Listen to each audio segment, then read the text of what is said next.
Festivité marquant le 60e anniversaire de la création de l'armée guinéenne, le 1er novembre 1958, permettez-moi, au nom de toutes les forces de défense et de sécurité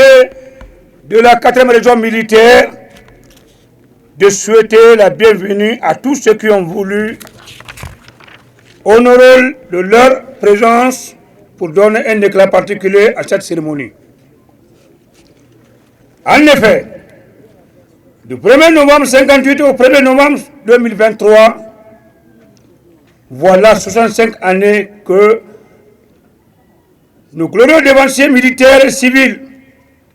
après la proclamation de l'indépendance de la Guinée le 2 octobre 1958,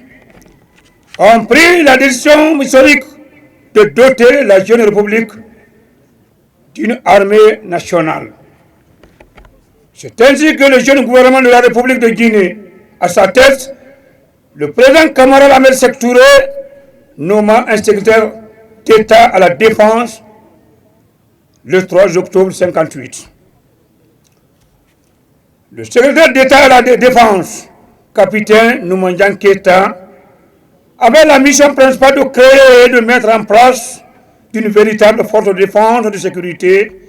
le 27 octobre 1958. Le 1er novembre 1958, les pères fondateurs de la République de Guinée créèrent l'armée guinéenne sous les cendres fumantes de l'armée coloniale dans le but de défendre l'intégrité du territoire dans toute sa dimension et de consolider la souveraineté de la jeune nation proclamée. À sa création, l'armée guinéenne ne comptait que 737 hommes, dont 50 sous-officiers et 687 militaires du rang,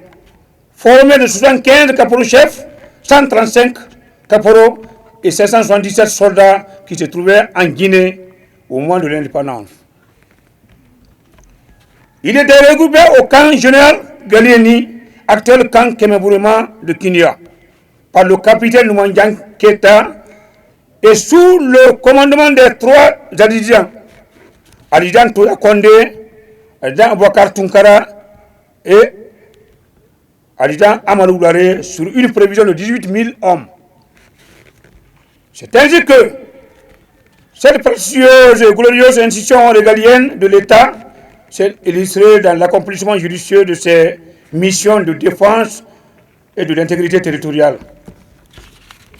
De la participation au développement économique, socio-économique de notre pays,